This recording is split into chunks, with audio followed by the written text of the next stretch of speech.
না ভোলা যায় নাকি মাহে রমজানের স্মৃতি, ভুলবো না ভোলা যায় নাকি মাহে রমজানের স্মৃতি।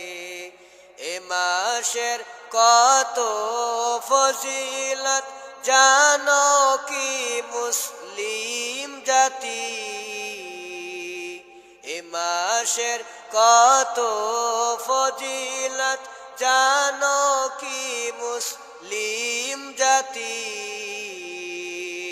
ভুলবো না ভোলা যায় নাকি মাহে রমজানের স্মৃতি। এ মাসের কত ফজিলত জানো কি মুসলিম জাতি। ভুলবো না ভোলা যায়